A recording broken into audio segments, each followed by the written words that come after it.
Good morning, students. Chapter 4, Determinants, Properties of the Determinants continue. We have already discussed 4 properties of the determinants. This is the 5th property, that is sum property.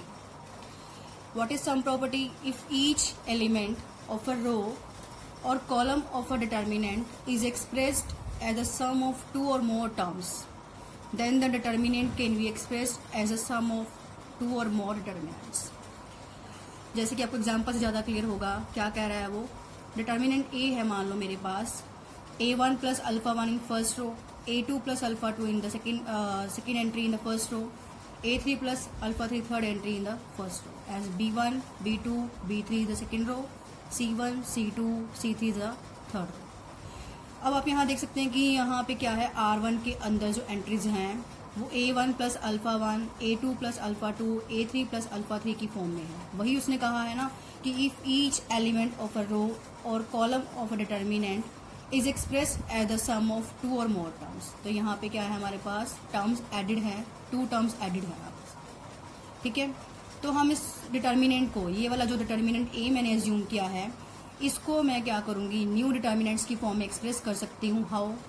First determinant will be equals to a1 a2 a3 having first row, b1 b2 b3 having second row, c1 c2 c3 having third row, plus first row में जो entry added थी a1 plus alpha 1, a2 plus alpha 2, a3 plus alpha 3, उसको हम क्या कर सकते हैं, separate कर सकते हैं.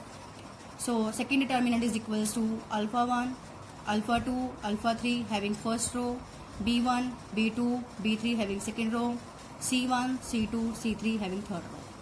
सो इस प्रॉपर्टी में ये बोला गया है कि अगर हमारे पास किसी भी रो या कॉलम में कोई एंट्री एडेड फॉर्म में है 2 और मोर टर्म्स की, तो हम उसको उतने ही डिटर्मिनेंट के फॉर्म में लिख सकते हैं. जैसे determinant of a is equal to, we can write as determinant of v plus determinant of c. You can use this property directly in your sums. Okay, this was your 5th property, sum property. Now next property is the property 6, invariance property. Invariance property में क्या है, if to any row और column of a determinant a multiple of another row और column is added, the value of the determinant remains same. क्या है, किसी भी रो या कॉलम, जैसे एग्जांपल देखिए, डिटर्मिनेंट ऑफ ए क्या है मेरे पास, a1 a2 a3 having first row, b1 b2 b3 having second row, c1 c2 c3 having third रो.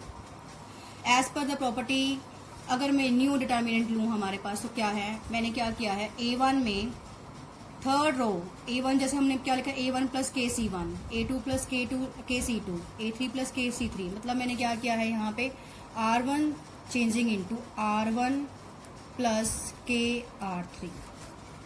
वही उसने बोला था प्रॉपर्टी में, if any row and column of a determinant of a multiple of another row or column is added, the value of the determinant is same. वही है, मैंने यहाँ क्या था, मेरे पास ओरिजिनल डिटर्मिनेंट में था a1 a2 a3 b1 b2 b3 c1 c2 c3.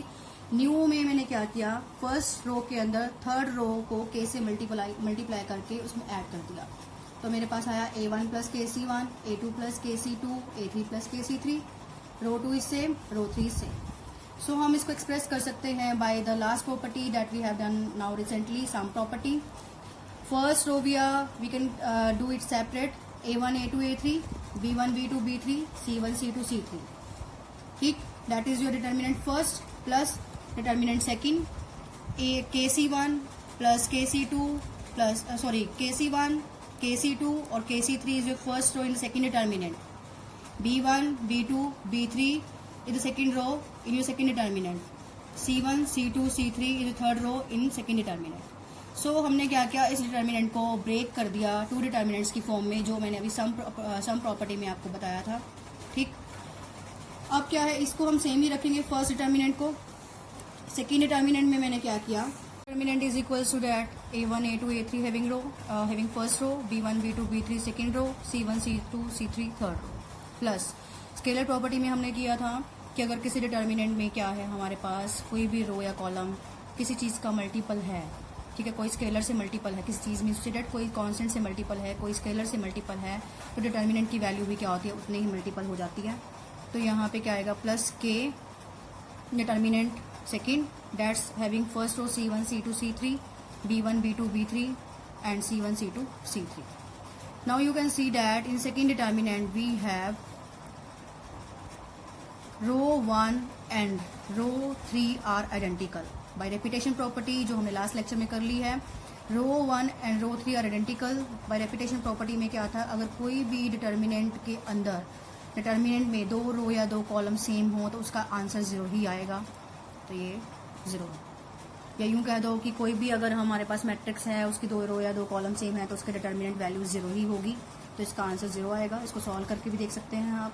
तो हमारे पास क्या आया, वही दोबारा से डिटर्मिनेंट ओरिजिनल हमारे पास बच चुका है. That is A1, A2, A3, B1, B2, B3, C1, C2, C3, having first row, having second row, having third row. देखो that is equal to determinant of A. So this was your sixth property, invariance property. Clear? Next property is a factor property. What is factor property? If a determinant vanishes when for x is put A in those elements of determinants which are polynomials in x, then x minus a is property of the x minus a is a factor of that determinant. What? अगर हमारे पास कोई determinant है, ठीक है, उसमें अगर हम जैसे हमने प्रीवियस क्लासेस में किया हुआ है by factor theorem. Factor theorem क्या कहती है, किसी पॉलिनोमियल में अगर हम कोई एलिमेंट पुट अप करते हैं और वो उस एलिमेंट की वजह से उसका वैल्यू 0 आ जाता है, ठीक है, तो हम लोग क्या कहते हैं कि वो उसका फैक्टर है. Same as in case in determinant, अगर हमारे पास पॉलिनोमियल फॉर्म में है, ठीक, कोई एंट्री, तो अगर हम उसमें क्या करें, उसकी जगह पे कोई भी एलिमेंट पुट करें. यहाँ जैसे कि हमने ए लट किया है, तो अगर उस ए की पुट होने से हर जगह पे उसके अंदर डिटर्मिनेंट की वैल्यूज में जहाँ जहाँ पे मान लो कोई पॉलिनोमियल फॉर्म में एक्स, पॉलिनोमियल फॉर्म में वैल्यू है एक्स है मान लो, तो अगर हम वहाँ पे हम कोई ए नंबर पुट करते हैं एक्स की जगह पर, तो अगर उसका वैल्यू 0 आ जाता है तो हम बोलेंगे कि एक्स माइनस ए क्या है, उसका फैक्टर है, क्योंकि हमने एक्स की जगह पे ए पुट किया है. ओके. और इसमें एक खास बात ध्यान देने लायक है कि वहाँ पे लिखा आएगा बाय फैक्टर थ्योरम, इसको सॉल्व करो. और हमें पता कैसे चलेगा कि कितने फैक्टर्स होंगे, ठीक, वही सेम बात यहाँ पे है. यहाँ थोड़ा सा फर्क है, वहाँ हम डिग्री के हिसाब से देखते हैं. यहाँ पे क्या आएगा कि प्रोडक्ट ऑफ डायगोनल एलिमेंट्स जो होंगी उसके डिटर्मिनेंट में, जो प्रोडक्ट ऑफ डायगोनल एलिमेंट्स होते हैं उससे हमें पता चलता है कि पॉलिनोमियल की डिग्री क्या है, या हम कह सकते हैं कितने फैक्टर्स उसके बनेंगे, कितने लीनियर फैक्टर्स में हम उसको ब्रेक कर सकते हैं. ओके. बाकी इस प्रॉपर्टी को डिस्कस करने के लिए हमें एक प्रॉब्लम चाहिए होगा. उस प्रॉब्लम को हम फर्दर जब हमारे पास हम आगे चैप्टर कंटिन्यू करेंगे, डिस्कस करेंगे, तो हम सम के जरिए ज़्यादा इसको समझ आएगा तुम्हें, तो मैं इसको सम के जरिए तुम्हें बताऊँगी. Okay. This was your factor property. ठीक, अगर आपको थोड़ा मुश्किल लग रही है समझ आने में तो इसको आप 9th के टॉपिक से आप कंपेयर कर सकते हैं बाय फैक्टर थ्योरम. बस थोड़ा ही फ़र्क है, ज़्यादा फ़र्क नहीं है. हम मैट्रिसेस या डिटर्मिनेंट से डील कर रहे हैं, वहाँ पे हम पॉलिनोमियल से डील कर रहे थे. तो ये थी आपकी सारी प्रॉपर्टीज़. अब हम डील करेंगे क्वेश्चन से, प्रॉब्लम से. ठीक, 4th एक चैप्टर के अंदर आपके हैं डिटर्मिनेंट को सॉल्व करने की प्रॉपर्टीज़. तो फर्स्टली मैं आपको इजी टू टफ से लेके जाऊंगी. तो टाइप फर्स्ट से डील करेंगे. क्या है, विदाउट एक्सपेंडिंग इवेल्युएट. वहाँ पे आपको लिखा आएगा विदाउट एक्सपेंडिंग इवेल्युएट.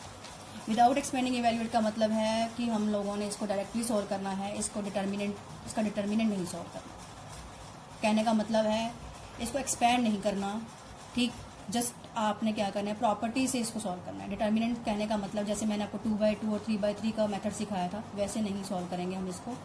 हम इसको डायरेक्ट प्रॉपर्टी यूज़ करके सॉल्व करेंगे या कोई ऑपरेशन लगा के सॉल्व करेंगे. जैसे कि फर्स्ट रो है 41, 15, सेकेंड रो है 79, 79, 29, 53. ये ऐसे क्वेश्चंस हैं जिसको हम इजीली देखेंगे, कोई ऑपरेशन लगाएंगे, एक या दो ऑपरेशन में जल्दी से सॉल्व हो जाएंगे. अब जैसे कि आप यहाँ देख सकते हो कि फर्स्ट कॉलम में मेरे पास 41, 79, 29 है और थर्ड कॉलम में मेरे पास 5, 9, 3 है. तो ट्रिक लगा के हम इसको सॉल्व कर सकते हैं.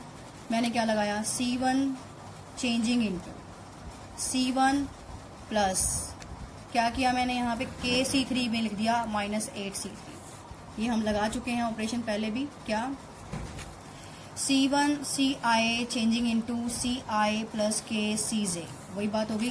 C1 changing into C1 plus -8C3.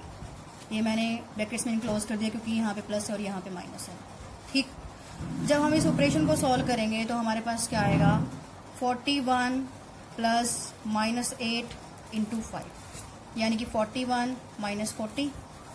Okay, ठीक, चेंज हम किसको कर रहे हैं, C1 को, तो C2 और C3 सेम रहेंगे। तो C1 में एंट्री क्या आई, 41 माइनस 41, ठीक, as same 79 minus 9 into 8 that is 79 minus 72 7, so 29 minus 24 5। Okay, अब आप कहेंगे कि ये कैसे है, किस तरह से सॉल्व किया, ये हमें थोड़ा देखना पड़ेगा कि कौन सा मल्टीपल बनता है या किस तरह से हम इसको ट्रिकली सॉल्व कर सकते हैं जल्दी से एक दो प्रॉब्लम्स को, मतलब एक दो ही ऑपरेशंस के अंदर। तो मैंने यहाँ पे माइंड यूज़ किया, C1 सेम हो गया किसके, C2 के।